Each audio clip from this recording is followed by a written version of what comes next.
This is the Elevate Your Best podcast, and my name is Michael Dankloffs. Hello, my name is Bruno Martins from the Cyber Journey. So today we're going to talk about a book called The Four Agreements. The Four Agreements is actually a book by Don Miguel Ruiz, and I really wanted today to focus on the first of those agreements. Each of these is relatively simple, but maybe not necessarily are they easy. The first of the agreements is be impeccable with your word. So the reason why all of these agreements are really important is we make agreements every day on how we're going to act, how we're going to be, how we're going to interact. We have agreements with where we think we can go, our limitations, our boundaries. By incorporating the four agreements into our life, we can disarm and untangle a lot of those agreements that are no longer serving us. So the first of the four agreements, like I said, is be impeccable with your word. So I want to break that down into smaller chunks, especially since impeccable isn't necessarily a word that many people use, as well as, what do we mean by be impeccable with your word? So impeccable to me is doing the best that you possibly can with the resources and knowledge you have at the time. This is not perfection. This isn't actually, we're going to talk about always do your best later, but impeccability is actually about delivering the best we can in that moment. What are your thoughts on that, Bruno? I think that you spoke something interesting, Michael, quite in the beginning. You say that something about unmaking agreements, some agreements that we already have. Can you explain more to that? I guess I'm going to kind of start that off with a question. For those of you who are listening, have you ever decided in your life that you are a particular way or a particular way that you show up? That in some ways is an agreement. Someone says that, hey, you can't dance, and you take that on as an agreement. And you've then said, okay, right, I can't dance. And therefore you never put yourself out there in order to dance again. Or like for me, in one of my early relationships, I was told that I was a poor communicator, that I could not communicate with people. And I took that on as my own identity. That was an agreement that I made that, yes, I cannot communicate well with people. And it's taken So, me almost 15 years to unravel that as an agreement about myself, to decide who do I want to be, what agreements do I want to remake about myself. so you're saying that if I'm like, I'm timid, I'm a timid person, I don't know how to speak in public, things like that. When we say something like that, this is an agreement that we are doing with ourselves. Absolutely. That is actually what I consider one of these agreements.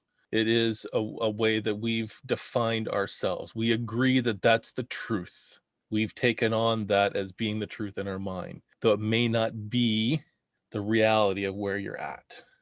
That's where we're looking to unravel. I believe that, Michael. I believe that is true because I have seen this in my own life many times.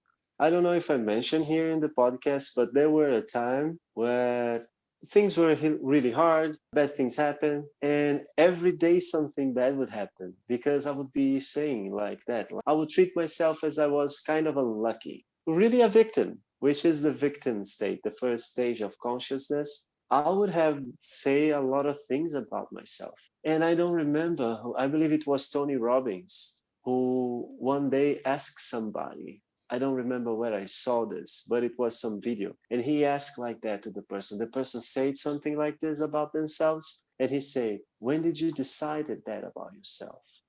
And I was like, that's an interesting question. You know what? When did you decide that about yourself? So if you say you are timid, when did you decide that about yourself? You know, like Right. what happened? Something happened that made you decide, you know what? I'm better off being timid. The thing I want to pose to our audience is when you take an inventory of the agreements you have about yourself, which ones are serving you still? If you're timid, or if you are always going to be overweight, or if you just can't succeed and you always fail, or you always trip over your words. Even just doing this podcast up to this point has helped me learn to be more eloquent because I'm practicing it.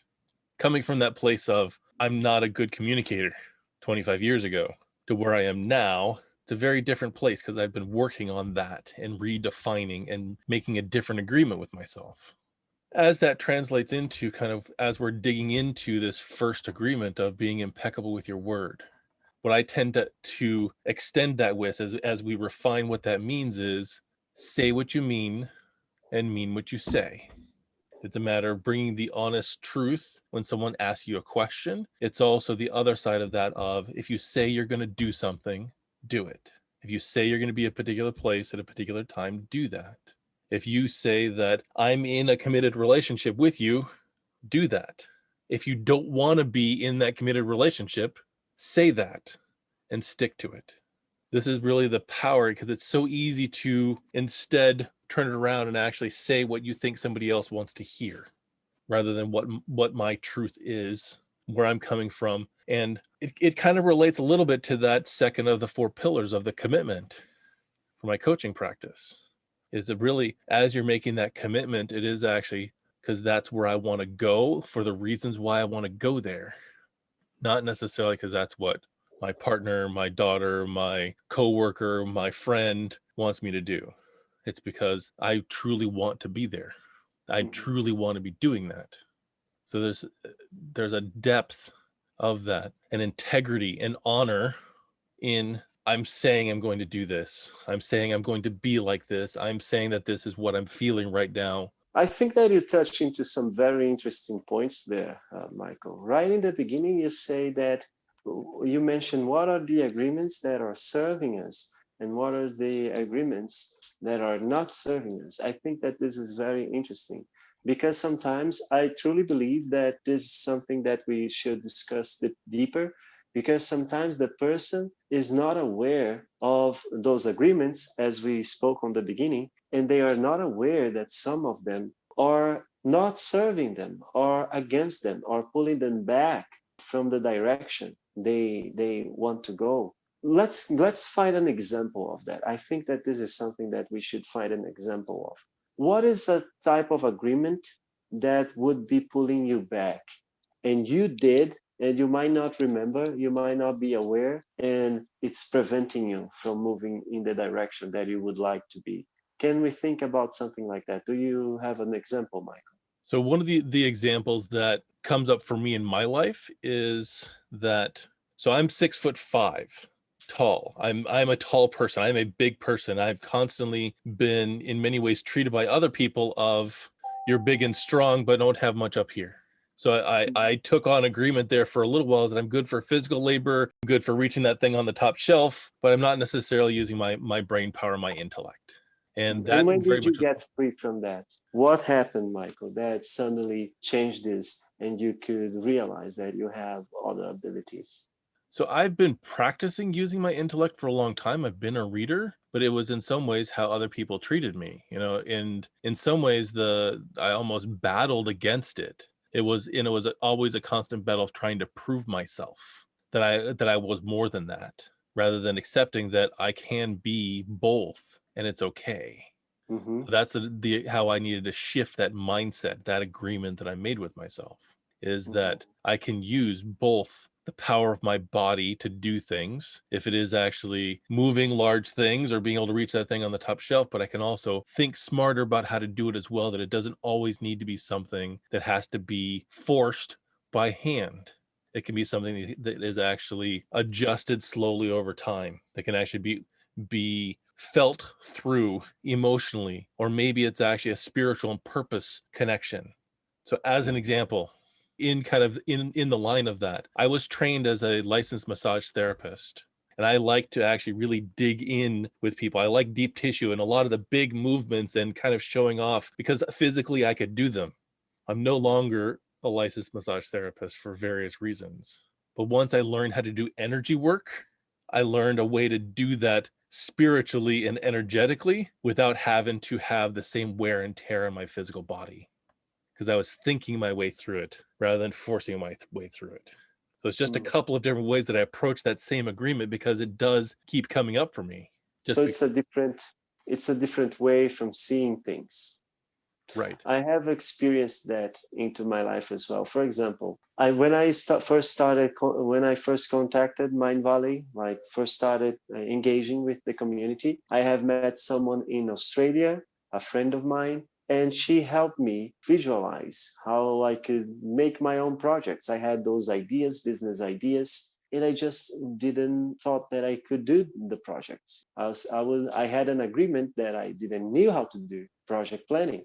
And then she taught me, and I started doing the projects, and I did one, and then I did the second and the third project that I did. It was a business. It was the same business ideas that I initially had for a few years and just in my head. And the third project was like, hey, this is something that is feasible. So it was a nice plan. And I believe the fourth one is the one that the cyber journey, the one that we are building right now, which means that quick development. And in this journey as well, I had this agreement that I could never work for a developed economy because I'm from Brazil. The people say that this is an underdog syndrome, something like that. Because I'm from Brazil and everything. And then I started, I think that the disagreements they dissolve because the person that is listening to this, it's going to be questioning yourself, okay, I might have disagreements. How do I see them and how do I destroy them? And the way for you to actually see them, it's to get out of your comfort zone. Because when I contacted Mind Valley and I made my membership and started to talking to people, this is getting out of your comfort zone.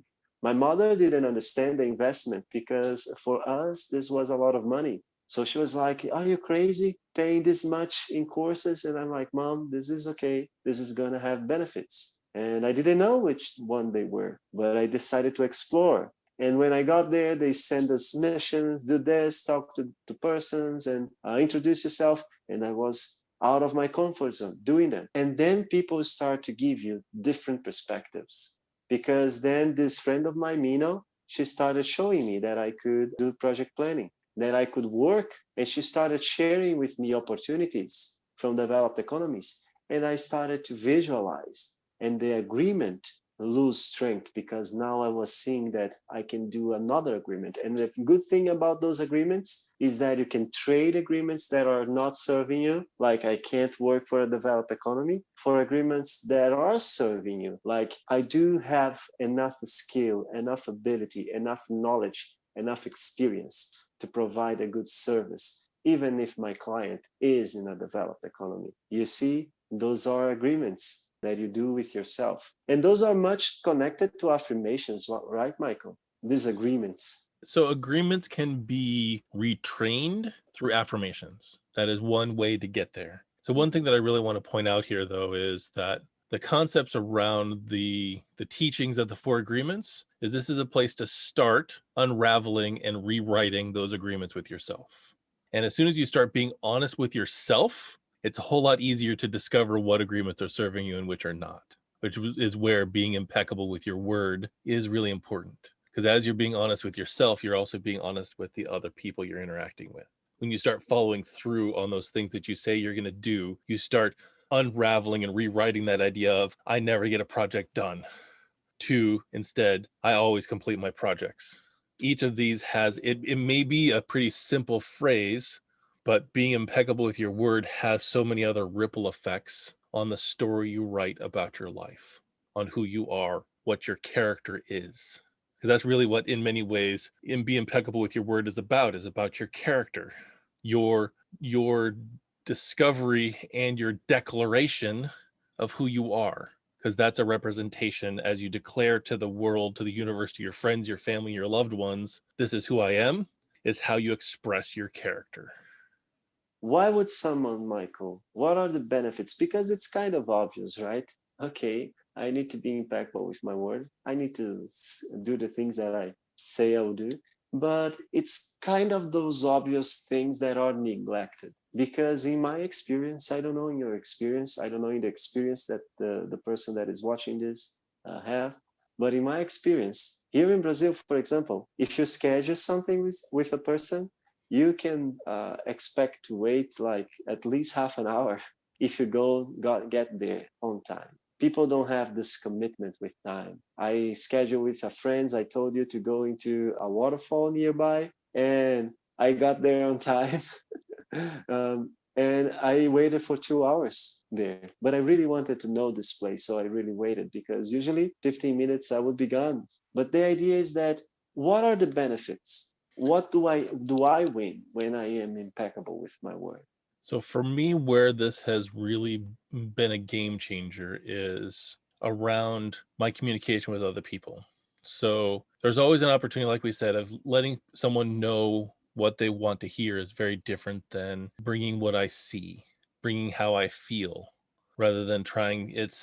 There's a lot, to me, there's a lot less energy I'm going to use to just say what's coming out of my mind, my heart, and my gut, because then I'm tapped in and present in the moment of what's going on, versus trying to make up a story instead of trying to discern what somebody wants to hear. To me, it's work that's not necessary. So that's one key component about being impeccable with your word. The second one is, my belief is that I train people how I want to be treated by how I treat them. If I want someone to be on time, I'm on time. And I will express to them I'm going to be on time, and I hope that you are as well, so we can actually move forward with this. So then it is a known factor. It's a standard we've set up between the two of each other. And I have the opportunity then to hold them accountable to that, and the opportunity to say, this isn't working for me, which is also still being impeccable with your word. This is something, it's setting a boundary of, this doesn't work for me. When this happens, when you show up late, it makes me feel like this. It makes me feel like my time isn't worth it. Makes me whatever those things are. And that's how we express our word to that person. And it's scary the first couple of times when you do it, because you don't know what that person is going to respond. You don't know if you're going to push them away, if they're going to be closer, if they're going to respect you more or respect you less. You don't know. But for me personally, I would much rather work with someone who's actually going to tell me what's on their mind rather than hold back or to tell me a lie. Because then I know what we're working with. I know that we are moving in the same direction, rather than me moving along in the direction thinking that they're with me, and then all of a sudden I'm jumping off the cliff into the water and they're laughing and joking, standing behind me 50 feet. Those are some of the benefits. That's two of the main benefits. The third is that if I'm actually delivering every day on who I say I am, at the end of the day, I can look back and say, that is who I am. I'm actually in that relationship to the man in the mirror, or that woman in the mirror. If you're a woman, that relationship to me is the most important. That's where your integrity is. And I sleep a whole lot better. I wake up a whole lot more refreshed whenever I know that I delivered on what I said I was going to do. I said my truth in the moment and connected with that person in a real and authentic way. The benefits, if we go backwards, is that I'm building that relationship with myself. I'm training others how I want to be treated, and we actually maintain standards on how we're going to work, as well as the amount of energy that it takes to create something that is not true is a whole lot more than what it takes to actually be present and share with where I'm at. Interesting. Mhm. I like this idea of the relationship that you need to have with yourself. I think that that is very important, and we need to take a look on that, because the person that you most interact, the person that you most talk, the person that you have the most influence upon is yourself. And sometimes we don't treat like that. It's kind of treating ourselves as a different person, like as someone that we need to take care. And in this idea, we need to take care of this relationship, of the conversations, of the affirmations, of everything that we are doing with ourselves. I like that when you say treat others the way you would like to be treated. I see this a relationship here with value as well. Because when I was thinking about being impeccable with your word, the benefits that I was thinking is this idea of the reliability, be recognized with respect, the relationship that you have with yourself. And I also thought that there is an increase into the value that you have for the community, because now the community see you with all these positive characteristics. And because of that, your value, it increases. So probably with yourself as well, you see yourself with more value, because the other people might not even know that you are that impeccable. I did this commitment, this agreement in the past, to be more reliable with my word, to really say the things that I want to say, to be authentic, to not be pretending, because that is a hard time there into the rush to please others. You mentioned that, Michael, say things to please others. And this is something that really leads you into not being impeccable with your word. And I did this agreement. And sometimes I'm in situations of people that they don't know me very well yet, and then they might put something to question, like we are up to do something, and they are like, oh, I sense a lack of security in will I do what I say? Or even if we are scheduling something, for example, this is a great example. Let's schedule something. Can we do this like tomorrow, 3 p.m.? But as people here in Brazil are like all fuzzy about the times, and sometimes they don't even show up. I sense the insecurity on will you show up? And I know I don't say, but I know in my head, I'm like, this person has no idea. I'll be there. I'll be there on time. I'll be willing. I'll be present because of this exercise that I did with myself. I know my value. So I know that I will be there. I know I am reliable. And for you to know those things about yourself, that is an extreme value there.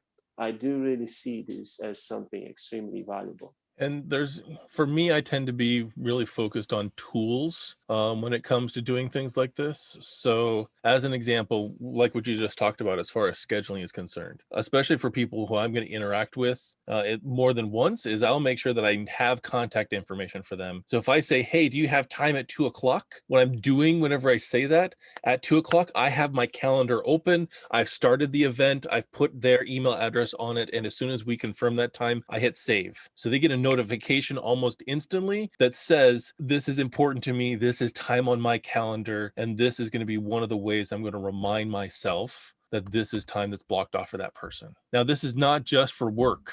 This is also for what I do for my pleasure time, as well as for other aspects of my life, because all of those are important. So it is being impeccable with your word is as much about what you're saying and how it's coming out of your mouth, but then are you doing the follow through after? I think that what you just say would relate not only with the follow through after, but preparation, right? It seems like you are a prepared person. When I have a commitment, I know that I can use my calendar. I know how to use notifications on the person's phone. This is an insight by itself. Like, oh, I know I can notify the person on their phone. But there are so many people that are unaware of this power. They have this power. This is a tool. It is accessible to them, but they do not have the level of preparation to understand how do I can better contact people? How can I better engage with people? How can I better plan my day and my commitments and everything like that? One thing that I noticed in the preparation for this conversation that we are having is that the 4 steps of your coaching practice, Michael, they seem to be something that will help you no matter what you are doing. So if you are there and you wish to be impeccable with your word, being prepared is something that helps you because you will know what can you commit, what can't you commit. You will know if you can deliver in what you're saying, because there are things that keep us from being impeccable with our words. Some of them are the lack of understanding what we can actually deliver, what we can actually commit to. What are other things, Michael, that you believe that keeps us? Because I believe that everybody wishes to be impeccable with their word. I have this faith. What are the things that are keeping people from achieving that and not allowing them to have this characteristic in their lives? So I think that fear is probably one of the biggest ones that is a barrier to that, is the fear of, will I let this person down? Will this person take advantage of me? Can I trust this other person? Can I trust myself to do this? So I think there's a fair amount of fear that comes up around that, which keeps us from being impeccable with our word. So as Insecurity, right? an insecurity, but it's also in many ways trusting ourselves that we're going to make the right decision, which is where preparation helps when we're going to be speaking. Is, have you done the research? Have you actually looked at the information? Have you practiced that magic trick before you do it in front of 5 of your friends, whatever that potential thing is? So I think that that's one of the biggest barriers of being impeccable with your word, and knowing that what you're saying is going to come out and be your truth. It's going to be your experience. It's going to be how you're feeling.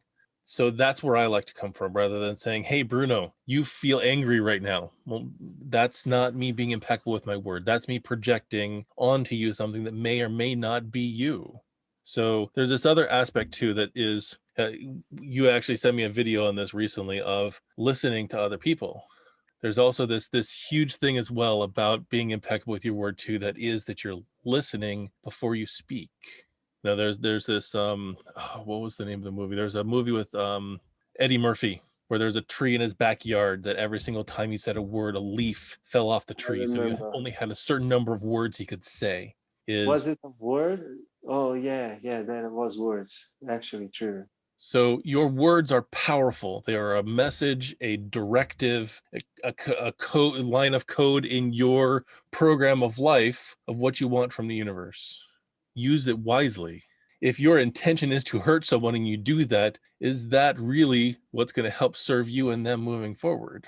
If you're going to be judgmental of someone else, are you being judgmental of them or are you being judgmental of you? So this, in some ways, it's as much being impeccable with your words that are coming out of your mouth, but it's also the words that play in your mind, the things you say about yourself, the things that you say about others. It's, as an example, in some of the abundance training that I've gone through. In fact, I think it was the Secrets of the Millionaire Mind talked about don't judge others who are more abundant than you are and think about all rich people are dirty and evil if you want to be rich. Instead, admire them for what they've done and learn from the steps that they've taken to get there. And those are the words that are going on in our mind of, if I want to be like that, why would I put that person down?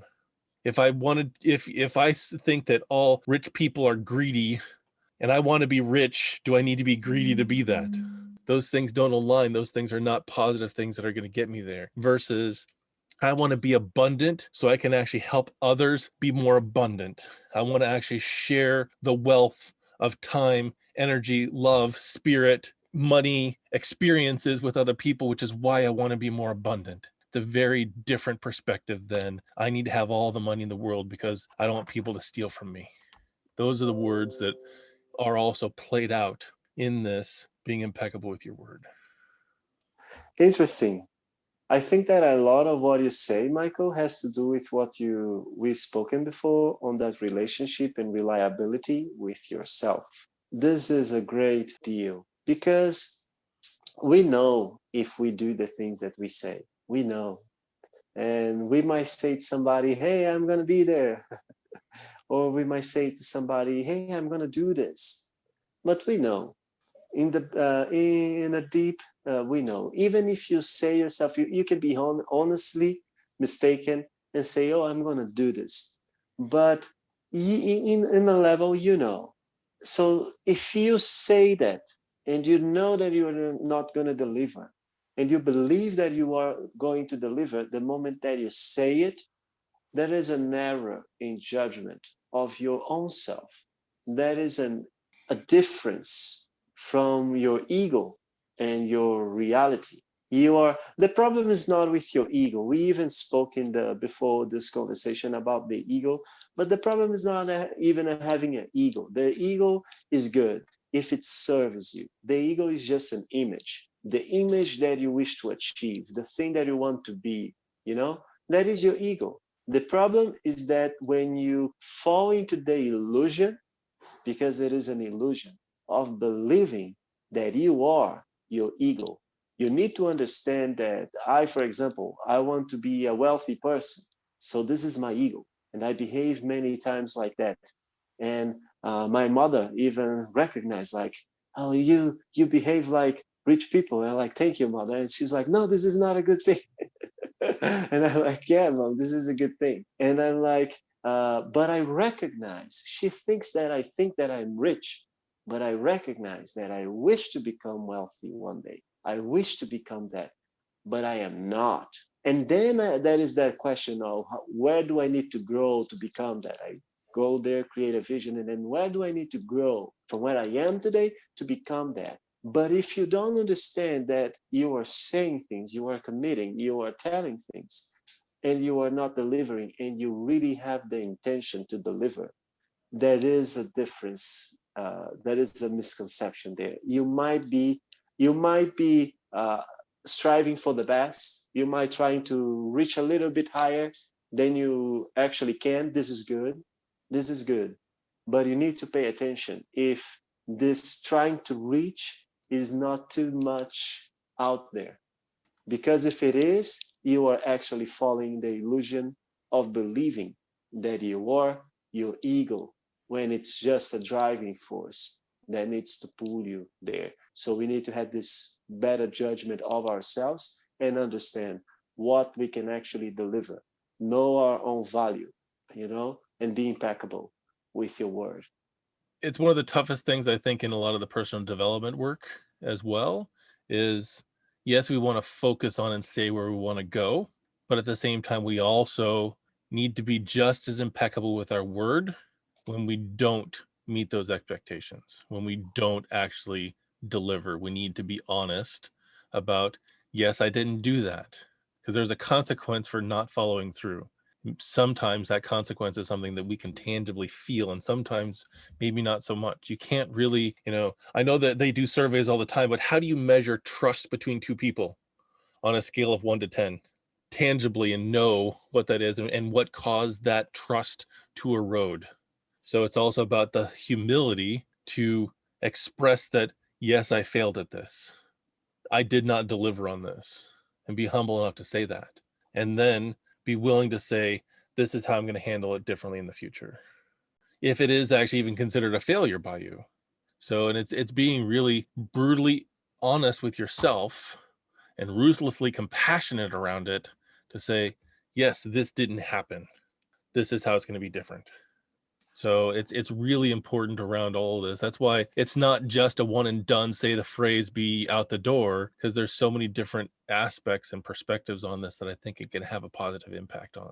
Because, if I wake up late and because my alarm didn't go off because I didn't plug in my phone before I went to bed, I need to own that. I need to own that, yes, this is what happened. This is why this didn't happen for me. If there was some factor that was in the way for me not to be prepared enough in order to be here to do the podcast, I need to own that. And then what am I going to do different in the future to ensure that I'm delivering when and what I committed to? I think that there is something very interesting that you spoke, that you shed a light there, Michael, that I'd never thought before, which is like this. For example, let's say that I do forget to put on the alarm and I go to sleep and I miss some commitment, which might be the podcast, might be another thing. And then I say to myself, oh, I find out an excuse. That's how people say. I find out an excuse. This excuse, it's not exactly, people might feel that is not actually related to being impeccable with your word, but it's so related to that, because I'm throwing words out there that will have like a spell like effect of calming me down, of saying me that it's okay, it's not your fault, some anesthetic there, uh, and then I will go continue with my day feeling okay with myself when I'm actually committing mistakes. So you need to be impeccable with your word, not to be again creating illusions, like spelling yourself with these illusions, because you say that words are powerful, words are important, not only the words that we say, but the words on our minds, right? And those are the risks of illusions. I have started to write a book. I need to go back to it. But one of the chapters that I actually wrote was about the illusions of the mind, because it's so often I see it myself in many people. And you can see when a person is spelling illusions in their own mind. And it's clear. And I started to realize that sometimes before I would think that that person was not being sincere. But today I understand that that person is being sincere. They believe that, but they bespell themselves to believe in an illusion. And you need to be impeccable with your word, with yourself, because it's possible for you to be somehow, in a subconscious way, let's say it like that, be leading yourself, like be, what is the, how can you say, did you got the idea, Michael? How could I say that? You be unconsciously misleading yourself. I think that that's the way, right? Into agreements that don't serve you, into situations that don't serve you, into things that are not actually good for you, a life that you don't want to live, probably drifting. So there's misleading, and then the other one in there is called a delusion. You're deluding yourself. You're actually Deluding causing yourself. yourself a negative illusion about what's going on. You're pulling the wool over your eyes. You are telling yourself a story that's not accurate. So kind of coming back to The Secret of the Millionaire Mind, one of the things he talks about is victimhood shows up as three different things. It is when you're blaming, when you're justifying, and when you are, oh, what's the third one? Blaming, justifying. It's right on the tip of my tongue. I need to go look it up. But it's the three signs that you're actually acting as a victim. And, complaining about it. If you're purely complaining about it rather than doing something about it is the third way that you show up as a victim. So either you're actually saying it's somebody else's or something else's fault. It's my phone's fault, not mine. Well, did I plug in my phone? Or the justifier. Well, I stayed up really late last night because I had this other thing that was more important. Or the complainer of my phone is a piece of junk. It never works right. Is very different than saying, yes, I screwed up. I'll own that. The next time that we meet, I'll make sure that I'm there on time, if not early. And even the seamingless thing, I believe it's seamingless. And even the seamingless thing can be your fault. For example, I am now experiencing some problems with my phone. And a person might say, oh, this, then that. And because it's the phone that is having problems. But the problem started because I went with my phone to the bathroom and there was a bucket of water from the previous day that I made a cleaning and I didn't take it out there. And it was under the sink. And I put my phone on the sink and it slid into the bucket. So I had to go into the fixing it and everything. And now it's presenting another problem. And then it's like, okay, it's another problem. It's not related to the accident, but for sure, if it didn't have fallen into water, it wouldn't have be presenting this new problem. So I can either be upset with my phone and say, "Oh, this is a shitty phone," but I can be upset with my phone and say, "Oh, my phone doesn't work. It's a crappy phone," and things like that. And I can own that, just like Michael said, and say, "You know what? I should really not take my cell phone to the bathroom. This is not a place to the phone be. I'm increasing the risks. I'm being conscious of the possibilities. It's like the law of Murphy. If something bad can happen, it will happen. It's not for you to be a pessimist. It's not for you to say, hey, this will happen. An asteroid will fall from the sky and destroy Earth. No, it is, okay, an asteroid can fall from the sky. It has fallen several times. It has caused some major extinction problems, and it might have been the reason for the end of the last ice age, raising sea level 100 feet and killing everybody that lived on the cities on the shore, which is where we mainly live, and resetting a civilization a little bit. Okay, so we probably should take a look at that, develop technologies, because this is something that can happen at any moment. And we should prepare for that, because when you consider the thing that can go wrong, then you can be prepared and deal with that and manage the things. Because even if something will happen to the future, I have to own the responsibility that that can happen, because to be prepared in the case that if that happened, I will mitigate the damage. I will be prepared. I'll make it, maybe even turn that risk into project management. You learn that turning risks into opportunities.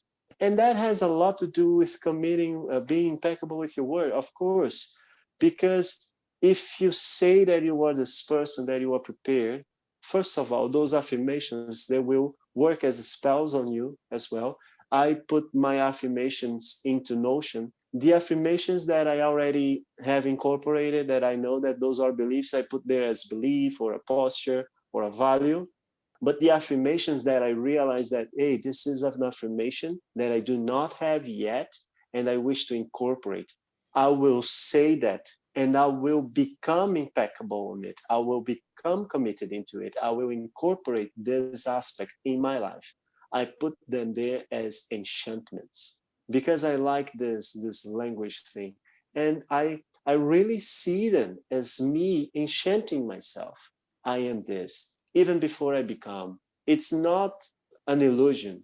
You know you are not that yet. That's why it's different from beliefs or postures, because I know I'm not there yet, but I will become that. I am committed. I just need to remind myself, because when the moment comes, what I found out is that you will, like Michael said once, you will not rise to the occasion. You will fall to the level of your practice. And falling to the level of your practice means in the moment of action, you will remember what is the conversation that I have with myself about this. Someone comes towards me with aggression.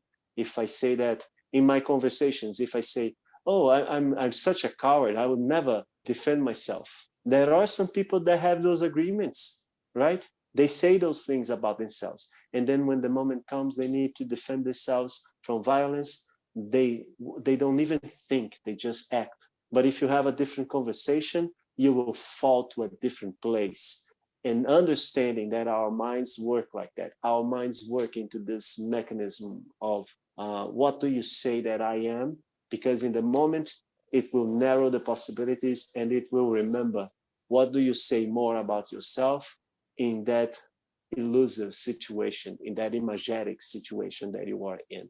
So this is very important for us to understand, that having this reliability with our word, with ourselves, and with this identity that we have. Yeah, so Michael, what exactly would you say that could help somebody to become more committed with their words and to use to not be to not be to not be exposed to all those negative things that we say that happens, and to be more in contact, more aligned with all the benefits that being impeccable with your word can bring to someone's life? What can help us in this process? So I think there's a couple of different ways that we can practice this. So, I mean, some of them are personal journey things, and some of them are going to be things that you're going to need help from the outside in order to get there.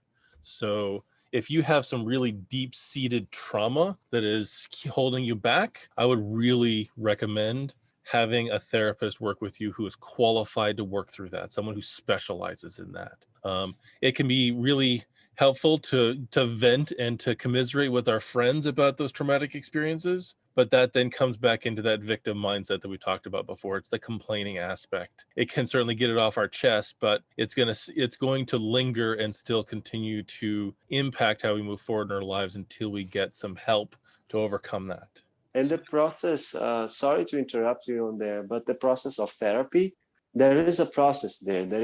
It's good when there is somebody that understands what is the conversation that you need to have about that subject. What is the conversation that you need to have about that experience? Because if you just go to a random person, that person might hear you, it might interact and engage, but will they make the proper questions? Will they guide your perspective, your attention into the beneficial sides of that conversation? Or will they linger into aspects that might drag you even further down? So it's important for you to have an experienced person and have that conversation that will focus on really understanding, facing that experience, resignifying it, and other things that are necessary for you.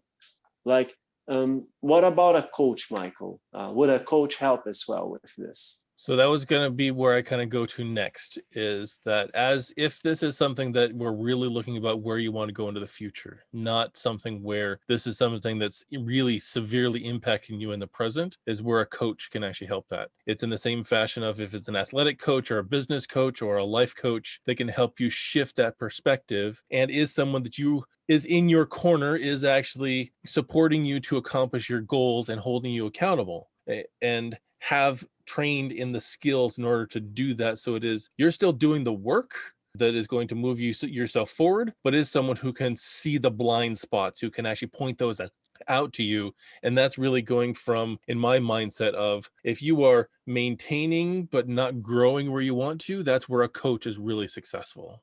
A little bit different Interesting. than how a mentor would show up. So a mentor is going to address things from a different perspective. A good coach can be a great mentor, and a great mentor can be a fantastic coach. Really depends on the perspective of where you're actually wanting to work with that person. A mentor tends to be someone who is legitimately and literally a little or significantly further down the path that you are on, so they can actually help you get over some of the hurdles because they've been there before. Someone who brings specific knowledge about an area of growth that you want to do, versus a coach tends to be someone who can help you accentuate and advance in an area that they may not necessarily have express experience in, but they can work with the way that the human mind, the human psyche, the human body can actually excel based on experiences and study and research that they've done.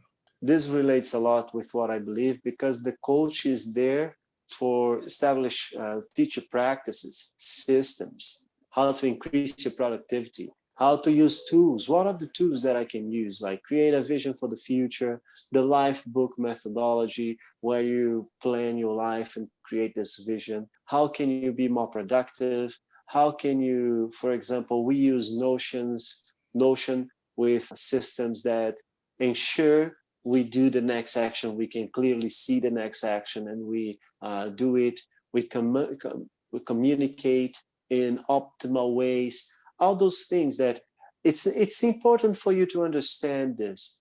We cannot wish to figure everything out on our own, because I think it's very interesting, Michael, that you spoke about the therapist being responsible for healing the wounds of the past, and the coaching being responsible for helping you create a vision for your future. The coach helps you deal with the future, productivity. What can I do? What can I achieve? Support to continue going. The therapist takes a look into the past. And this relates very much with the aspect of language, because there is the cognitive trait hypothesis, where people study the possibility of in evolution from our ancestors, the primates. We kind of traded the conscious for the now, because a chimpanzee, for example, is extremely conscious about the now. There are videos and experiments that we can share that show that they, in fractions of seconds, absorb a lot of information from the environment.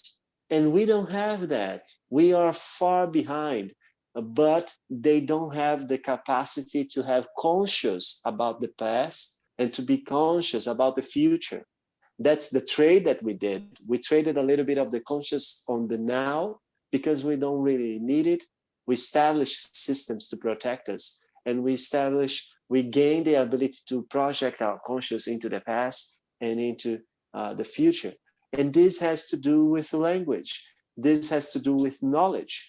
And this conscious of the past, it shouldn't be focused on our traumas, on our experiences that hurt us, on our fears of being put out of the group. This focus on the past should be focused on what have the people that achieved what I wish to achieve have done. What do they know? What is the knowledge that they already acquired? What is already out there that wish to venture into this area could know already? Because we need to understand there is knowledge, there is practices, there are several things that are already out there available for us. We don't need to start from the zero. We can start on top of what other people have already built. And today with internet, this means a day work, a quick research on trading, for example, might lead you a long way. So you don't have to learn all the lessons alone because they are expensive. And just to wrap up on this big line of thought, the idea of the mentors, what I really wanted to say is that you can acquire this knowledge of the past from mentors, but you don't need to have them really on your corner like a coach. They can be in a book. This was a great breakthrough for me. They can be in a book. They can be on a YouTube video. They can be in a conversation that you have half an hour, 1 hour during an event with someone that is waiting to speak or has already spoken. They can be people that it's just a conversation. They can be in a blog. If you read a book, see it as a conversation. So if it's a really important transformative book, go back there again and have that conversation again with that person. And how this all really kind of relates into that being impeccable with your word is that each of these professionals can help you distill down and help you realize the blind spots, the areas where what's coming out of your mouth does not match up with your actions, and Which is really very help you find important. the integrity between those two different things. And a mentor can kind of show you what the path is and also teach you in some ways the vocabulary, the mindset, the ways that they were successful, is so you can be in alignment with that so you can accomplish similar results. So I just want to kind of tie that back into our main subject. Now, that's kind of going outside the external supports that can help you with this. There's also some of those internal supports as well. So this is where mindfulness, meditation, yoga practices, breathing exercises, journaling is a self practice where you can really get the words that are swirling around in your head. Because even that, the words that are coming that you're thinking about in your head is also not who you are. That's the words that your brain is coming up with, which is another tool that our spirit uses in order to accomplish what it does.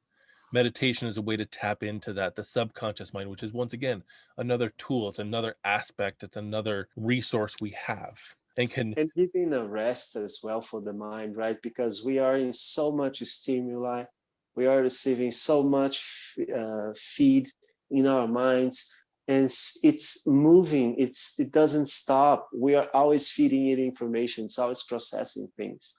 It's good for us to stop for 20 minutes and give it like consciously a rest. Right, which is very different than sleep, and sleep is also really good for this as well.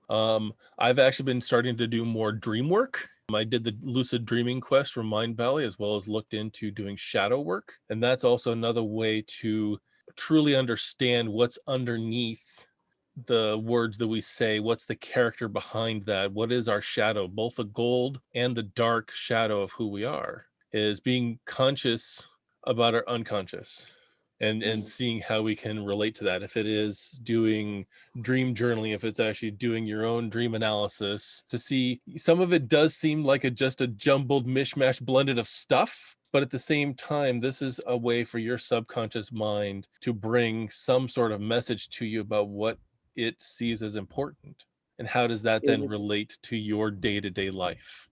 And it's always in symbolism. We need to understand that when we wish to speak with our unconscious mind, we need to speak in symbolism. And when it speaks to us, it speaks in symbolism. And those symbols are different for everyone. Your symbols can be Exactly. different than my symbols because of my experience and my past and my history. So where does Yeah. that play into this being impeccable with the word? Is that this is that inner guidance of being aware of the words that are being said. Is it negative self-talk? Is it positive affirmations that we're using? And doing a chant or an affirmation cycle, or writing sentences, or putting your life vision on paper and writing it out each day. What's your purpose? All of those things are similarly those self-reflective things that can help us be more impeccable with your word. For a while there, I would actually journal every day, and it probably was about 9 months to a year. And I would just do a brain dump of what was in my head. And the last thing I always would write would be, my purpose is to shine light in the dark corners, to inspire trust and self-love. To repeat that every single day. So it does become ingrained in who I am, because that's where I want to be and that's who I want to be. You know what, Michael? Considering everything that we spoke, because there were so many times where it might seem that we went off tracks, and but this is actually related.